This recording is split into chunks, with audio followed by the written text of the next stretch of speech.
Without further ado, let me introduce today's guest. Ordinarily, we have a biographical sketch at the table for our speakers. You don't see one there today for a good reason. We couldn't pry one from Joe Rogers or Jackie, his assistant.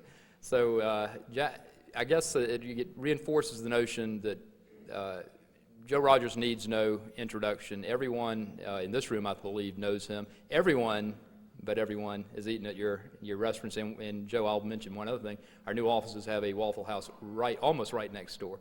So the sales in that unit will definitely go up. So join me in welcoming Joe Rogers this morning.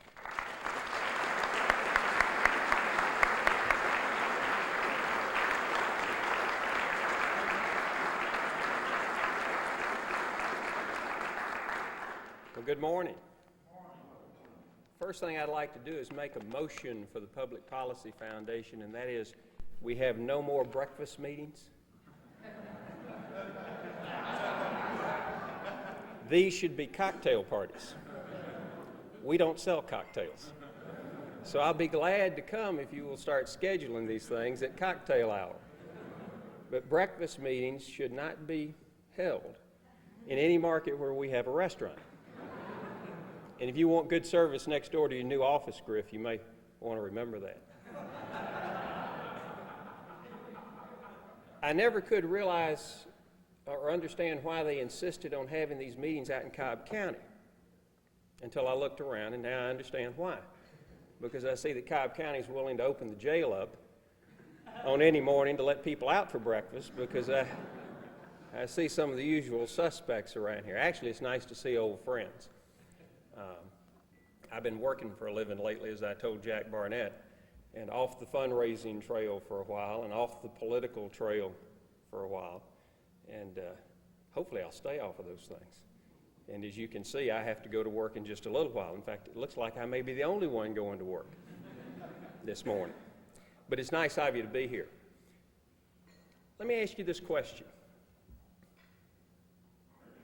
As you think about your business, or whatever it is you do, as you think about our government, federal, state, local, as you think about your family, as you think about yourself, are you, am I, are we, are those institutions, those organizations on track to become the best that we can be? I found myself lately thinking a lot about that as we look at our business, as I look at my family, as we are in this political season. Because I would suggest to you that one of the most important things that we think about is what direction things are going. Before I want to know what you really think about an issue, I really want to know what direction you want things to go. And then I want to know, are we trying to get better? Do you honestly believe that what you think or what you're doing is pointing in the direction of getting better? I'll run through a couple of categories. I know this is a Public Policy Foundation meeting, and we'll talk about some public policy issues. We've got a nice audience of people running for office. Maybe it's my turn to make a speech to them about a few things. Today in my life, things have gotten real interesting because even though I guess I turned 50 this year, I've got young children by comparison to most people, average age 10, and 3 of them.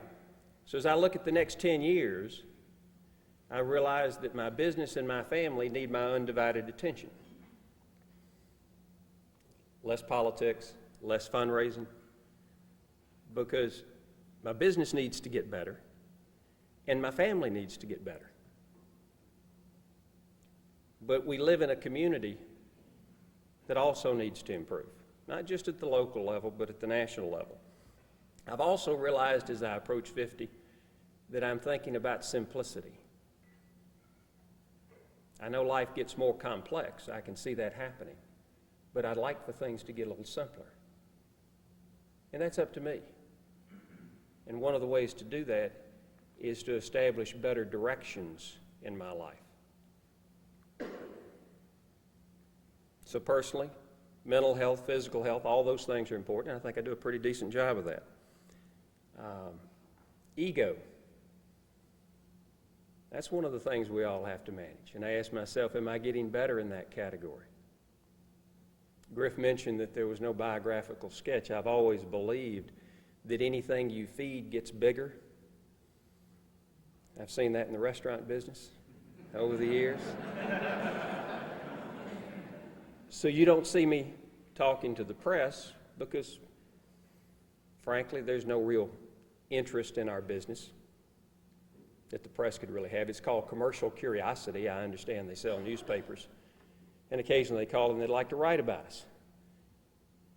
I say, wouldn't that be nice to have my picture and our business on the front page? And yet, what useful purpose would it serve? Except to feed my ego, which would probably then get bigger. Some people would say it's big enough.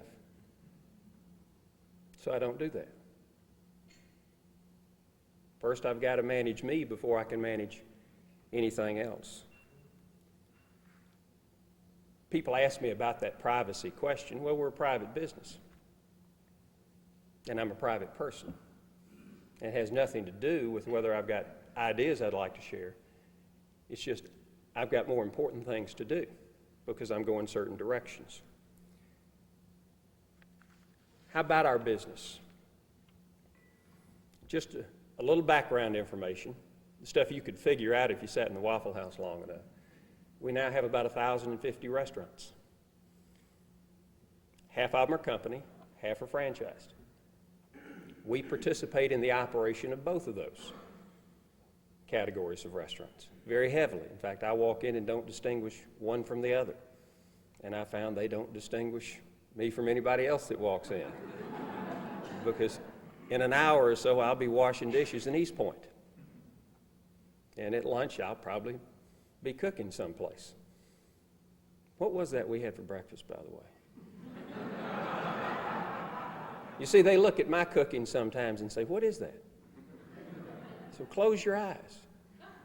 Call it surprise. It tastes good. But I'm still learning. We're 41 years old. Labor Day of 1955 was the opening day of the first Waffle House out in Avondale Estates, actually just outside the city limits of Avondale Estates, headed toward Decatur. And in fact, we went back to Avondale and opened unit number 1,000, just by coincidence, as it turned out, just down the street from the original location. We've had two different histories in our business. In the 50s, we were slow growing. In the 60s and 70s, rapidly growing. And size was important.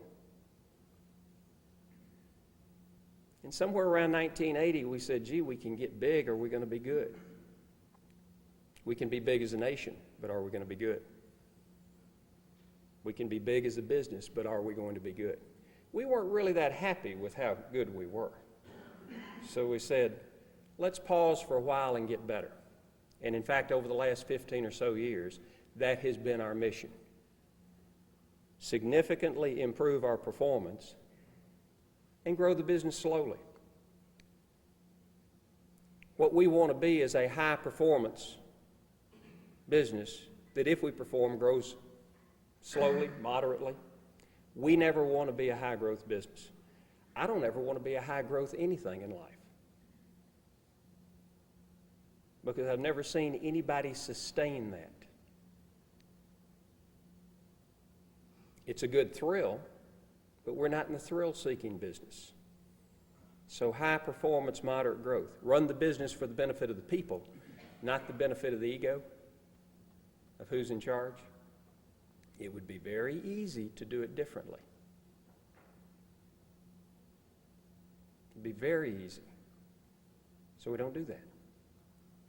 Run it for the best interest of the people. And in fact, we have tried to write the script for our performance so that it best serves our customers and our associates. We're an employee-owned business. We try to make everybody that works at Waffle House, Inc. a stockholder. Nobody outside Waffle House, Inc. owns any of it. And while somebody standing up here may be in charge, the idea is to let the long-term benefits accrue to those people. And over the years, we put ourselves to that test. We said we want to get better, better, and better with regards to the way we serve our customers and our associates. So for the last 15 years, we have continually tried to improve the benefits for our associates. To my knowledge, we are the only restaurant chain on our end of the business, our end of the industry, that provides immediate eligibility to our hourly associates for insurance at an affordable rate where we pay most of the cost. Immediate eligibility. We only have one plan. Management and associates, hourly associates, all have the same plan, the same eligibility standards. You can't build a first-class company with two classes of people. It simply won't work. We all wear the same uniform. There's no class system in our business. We all work in the restaurants. We all work holidays. We all work weekends.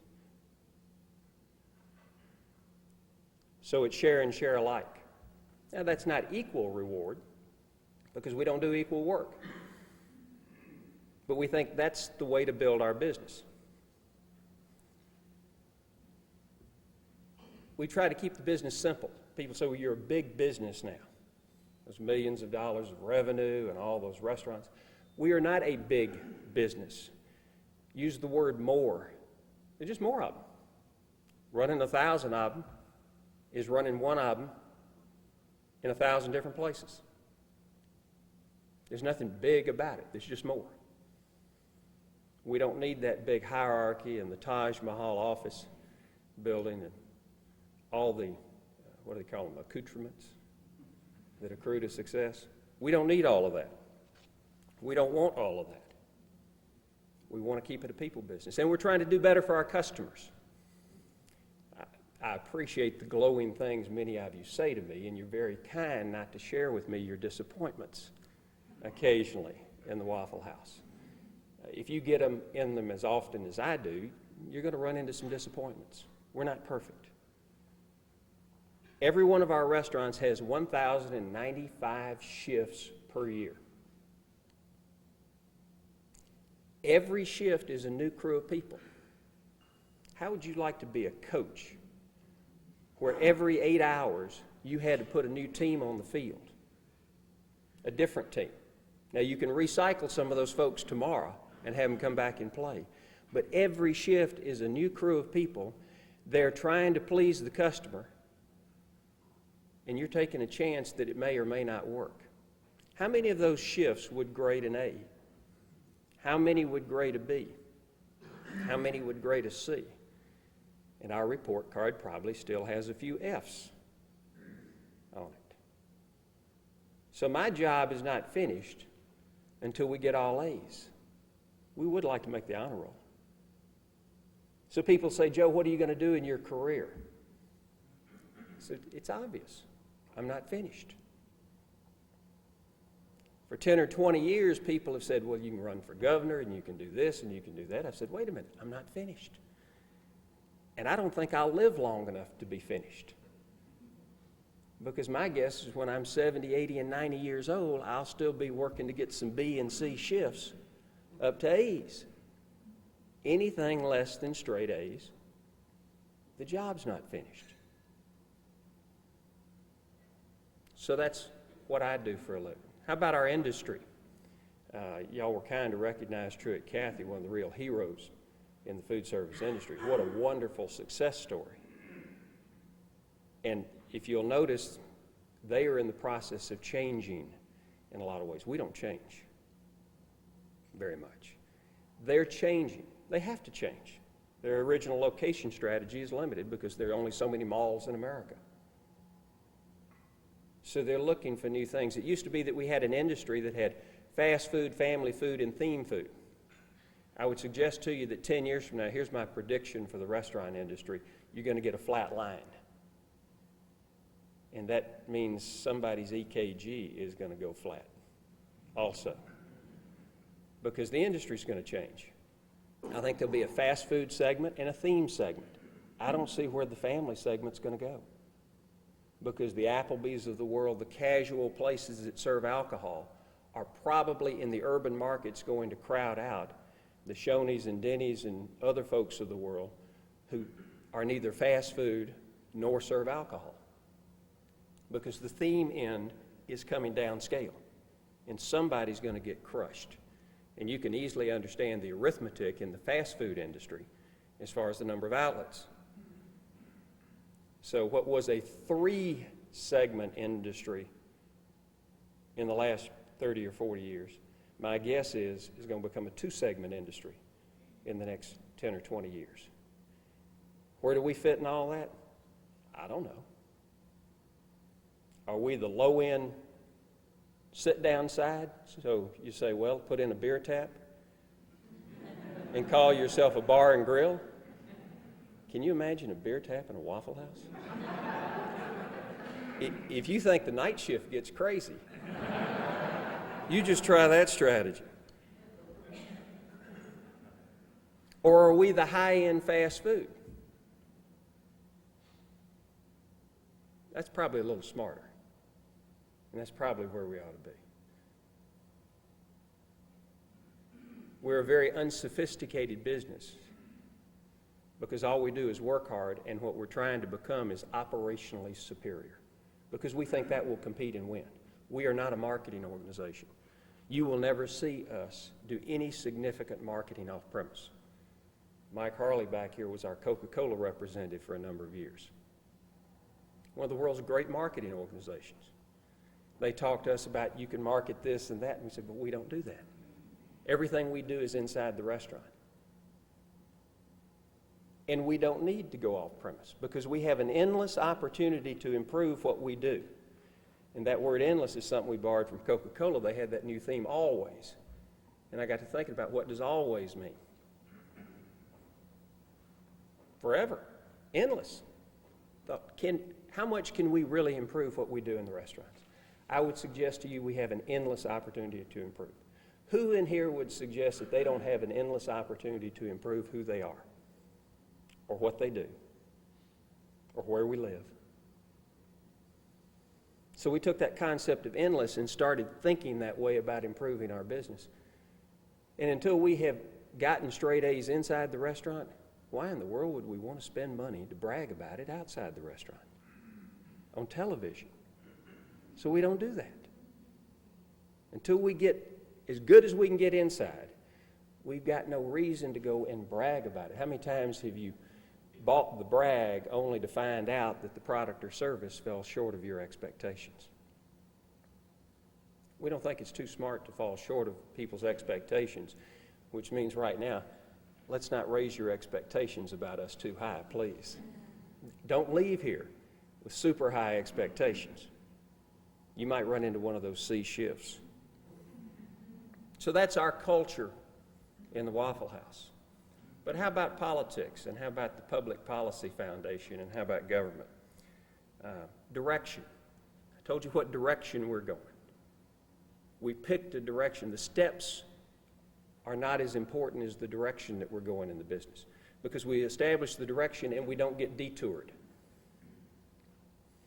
We're not going to become a theme restaurant. We're not going to put in fried chicken. We're not going to put in a takeout window, a drive-through window.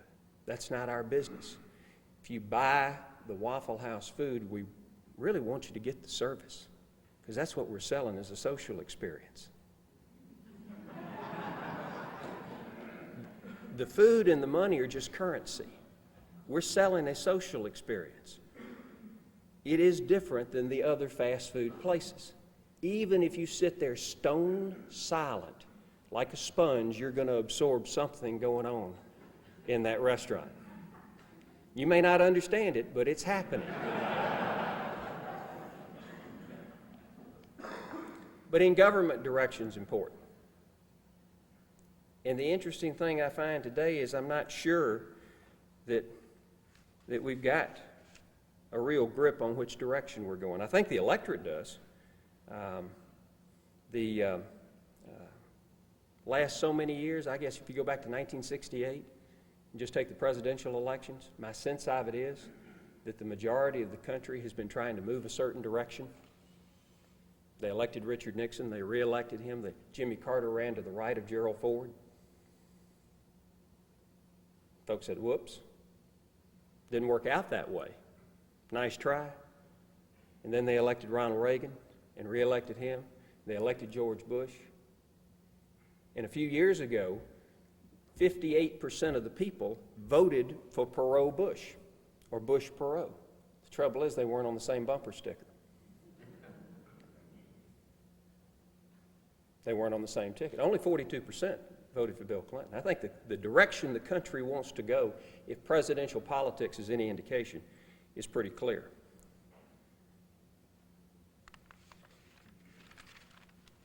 What direction are you going? And is it a direction that will improve things?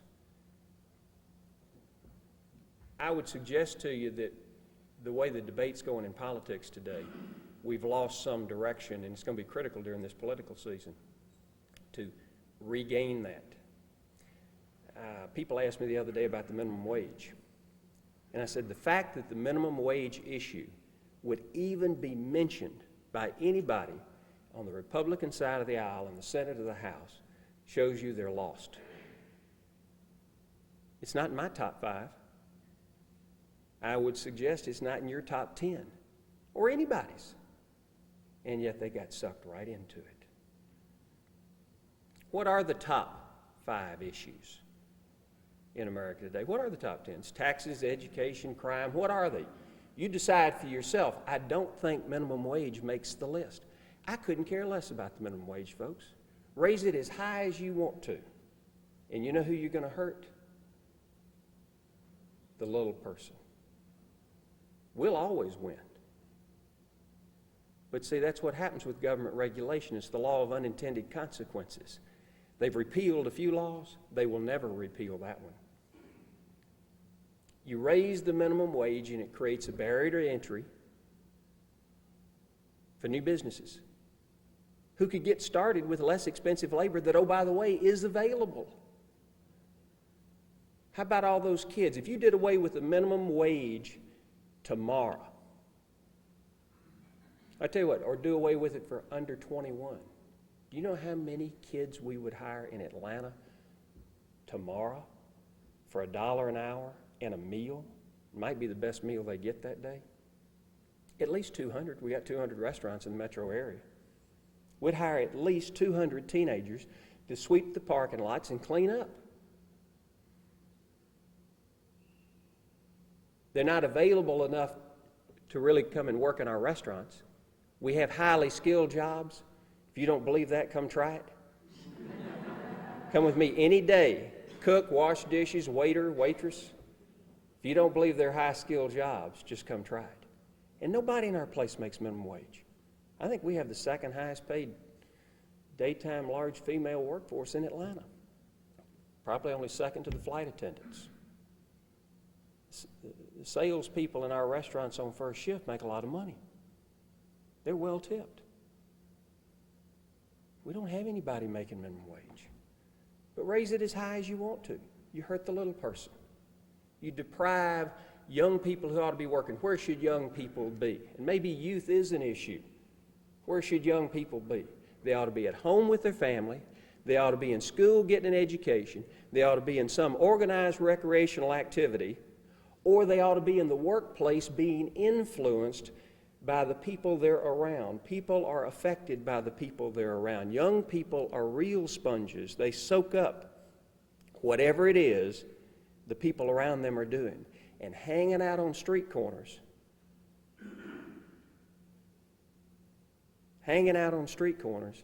is not the place for them. The drug culture is not the place for them. Midnight basketball. I told Bill Campbell when he was running for mayor, And he had that idea of midnight basketball. I said, that's the dumbest idea I've ever heard, Bill. Man, and has it happened? How many of y'all have been to a midnight basketball game? I don't think any of them are getting played that are the kind of games you want to go to. So what's happening out there? It's the law of unintended consequences. We hurt the people we intend to help. It's what our tax system does.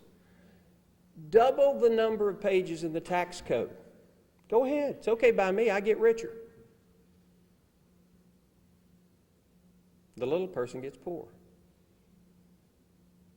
There's probably a direct correlation with the number of pages in the tax code and the extent to which you disadvantage the people who you are trying to get to enter your economy successfully. Why? We got enough money to buy our way through all the regulations. We got enough money to figure out how to work our way around all that stuff. The little person doesn't. Double the amount of business regulation.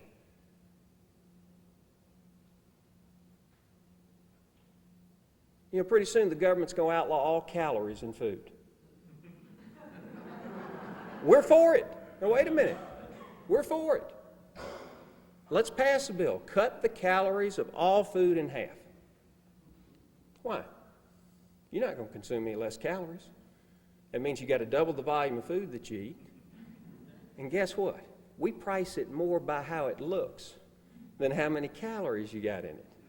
So we double our business. It's easy math. We're all in favor of all that stuff. Trouble is, it's the wrong thing to do.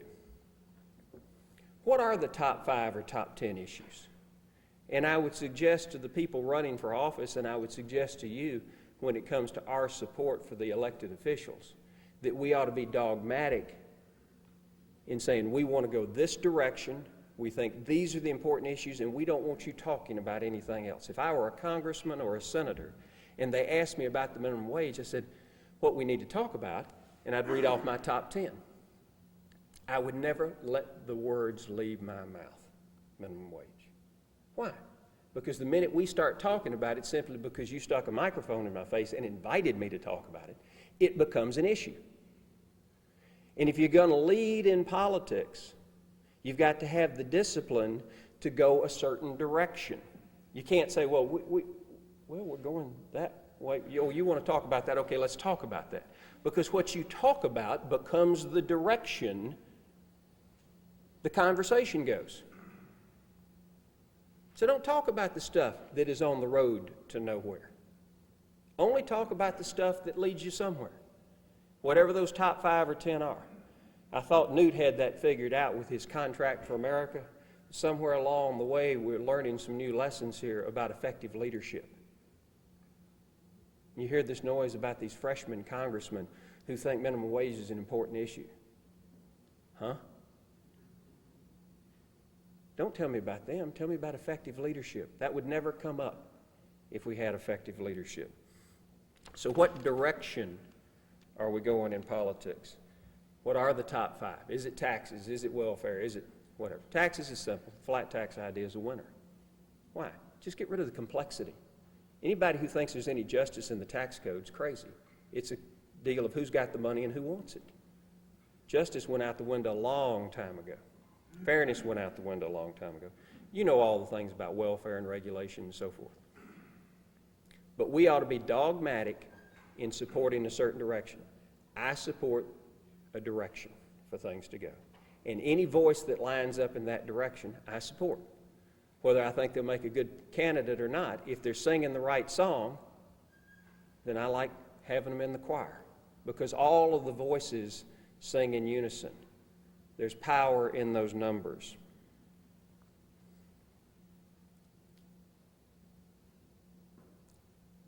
We too often vote and send our money and then don't insist that our elected officials follow our lead. And those of you in here have a pretty loud voice. I sometimes think, though, we get sucked in just like the guy answering the question about minimum wage, rather than saying, here's what we're for, Let's only talk about those things. And let's endlessly try to improve what we're doing about those things. See, common sense sooner or later has got to take over in this country, in this state, in this city, because we can't keep going the directions that we're going without having a train wreck. But at the same time, if you read the history books, you're going to ask yourself this question: are we really going to change without a crisis in America?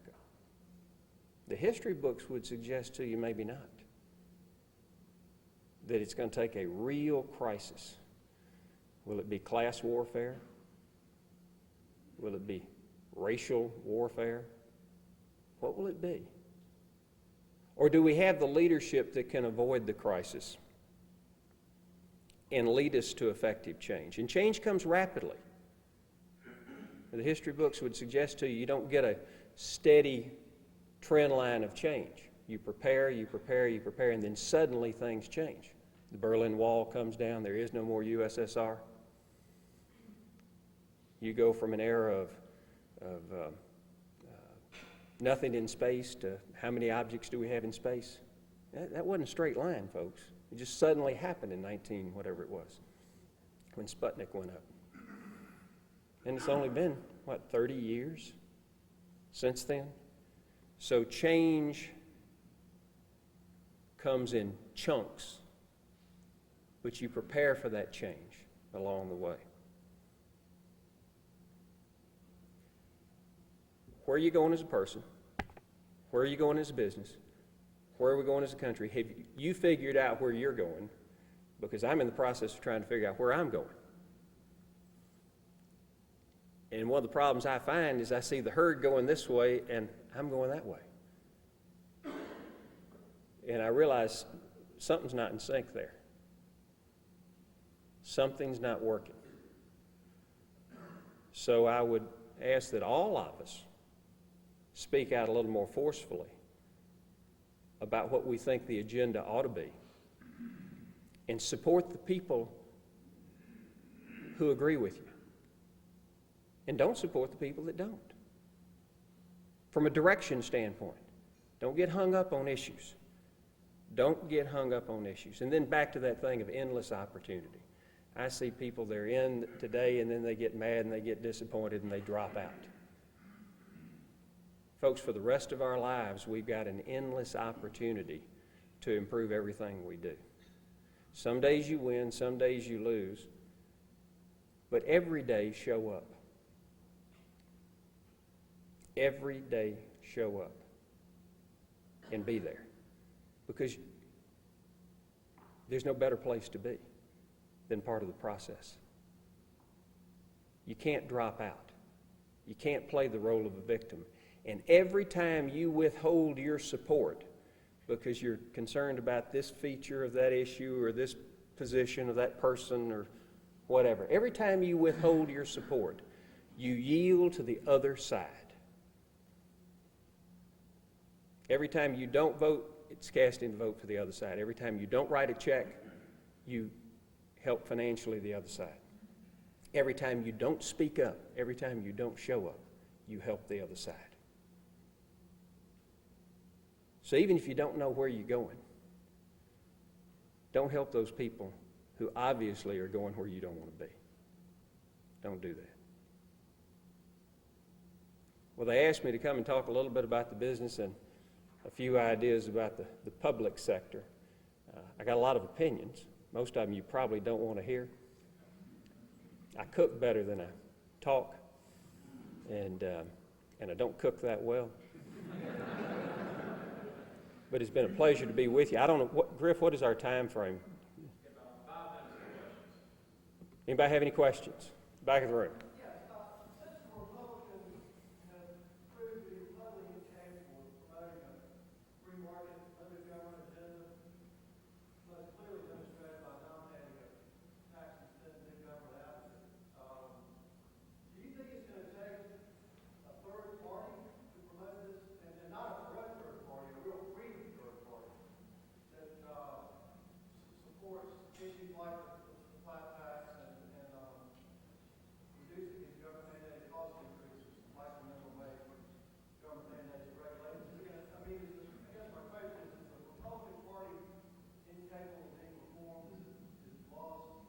No, absolutely not. If you divide the middle and the right, the left will always win. So it's not going to work, because you can never unite the middle and the right with shifting from one to the other. And if you can't do that, don't go that direction. The Republican Party is very capable of unifying the country. Ronald Reagan had some wonderful ideas, starting with his tax cuts. He just ran out of gas. He had 3 or 4 good ideas.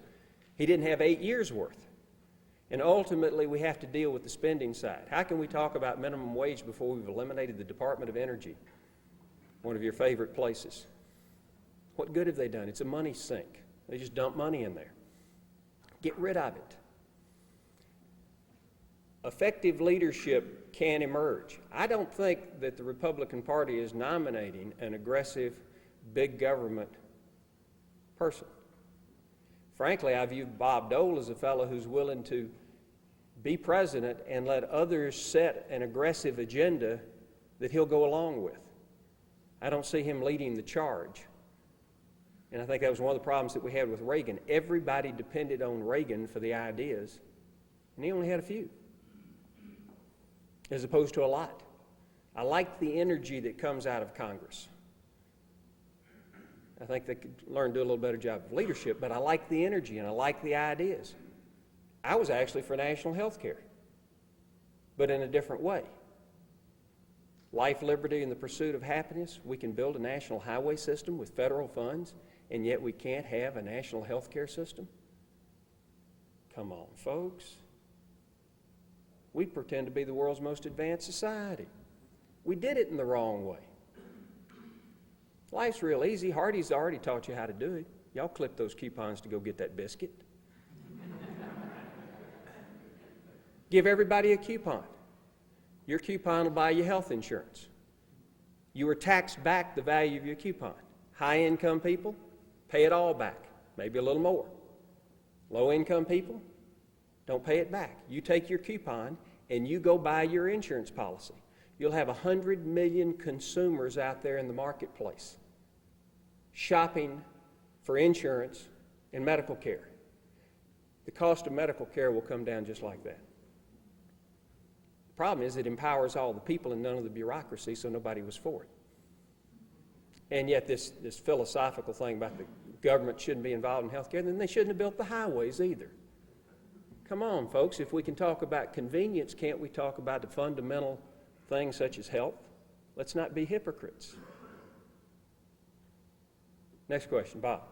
Joe, if you're going to be immersed in Americana every day, if that's what you want to do, I can't think of a better place than Waffle House to do that. Now, you're there every day, cooking meals, serving folks. What's the state of mind of Americana today? There's a lot of hope, coupled with a lot of frustration. That's the paradox out there. We are not a despairing society. We got a lot of hard-working folks. You go to the Waffle House early morning out in Arizona at 3 o'clock. During the summer, the construction workers are already there because they got to get off the job by noon. And they're upbeat, and they're spending money. We've got a very wealthy society today by comparison. But there is an emerging sense of hopelessness about what to do with some of our problems with youth in America. And it's not just youth who are going through a passage. We see a lot of the teenagers who are in there in those baggy pants and funny haircuts, chain smoking, which is crazy, and now the government has said we're supposed to police that as opposed to their parents.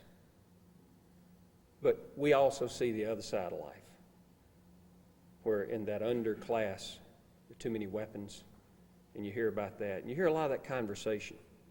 But the attitude that we hear in the Waffle House is one that's upbeat, and they're looking for people who will take us in a certain direction. They don't want the welfare society any more than we do. So I'm encouraged about the future, very encouraged. And to the extent we're representative, I think America is very encouraged. Don't let their anger confuse you. We hear the anger too. But by golly, you want to empty out the Waffle Houses real quick, pick a national fight. Because they'll pour out of there and say, we're here. That's why crisis galvanizes people. You saw it back in the Gulf War. with the patriotism. I'm not suggesting that we need a war, but we need some leadership who will stand up and unite America and say, we're going to fight some things. We're going to fight crime. We're going to fight the problems that we have with our disadvantaged youth, as opposed to tolerate. The American Civil Liberties Union ought to be run out of the country.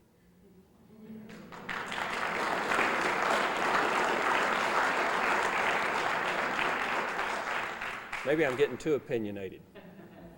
Yes, sir. First of all, it is stated that a man who wants to do something finds a way, others find excuses.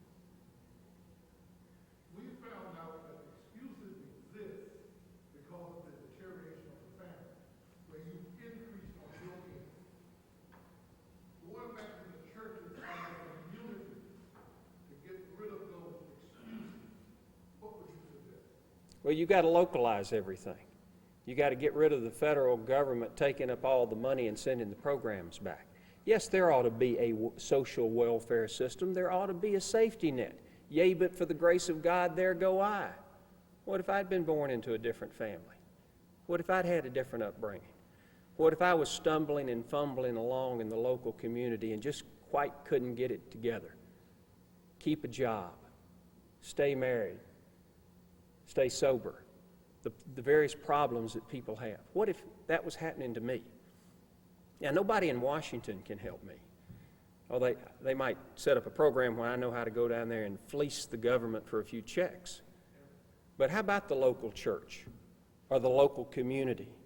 Where do you go for help? This thing with the homeless today, and we see it because we see them come by the restaurants a lot. And there's this thing of, I was in New York the other day and a fellow was saying he helped with soup kitchens. And he wanted to give everybody better clothes, buy heavy coats for the winter. And they told him, said, don't do that, because there'll be more of them and they'll stay out in the cold as opposed to coming to the shelter. The law of unintended consequences. I want to do good and I end up doing bad. The only way you can do good for people on an individual level is to do it at the local level. At the local level. So the communities have got to take back the welfare system, the social support system, and they've got to be able to set the rules that effectively, we have these counseling centers around town that talk about this concept of tough love. And when you talk about the homeless, when you talk about youth and crime, when you talk about drugs, when you talk about welfare, when you talk about unwed mothers having more children, common sense tells you, for all of the compassion you feel, the only thing that'll work is tough love and the principles of that exercise. That can't be applied by Washington. That's got to be applied locally. And the people got to feel they own it, as opposed to, well, I can walk down the street and look the other way, and the government will deal with that. And all that will take is leadership. Of somebody saying, folks, we're not going to do it at the federal level.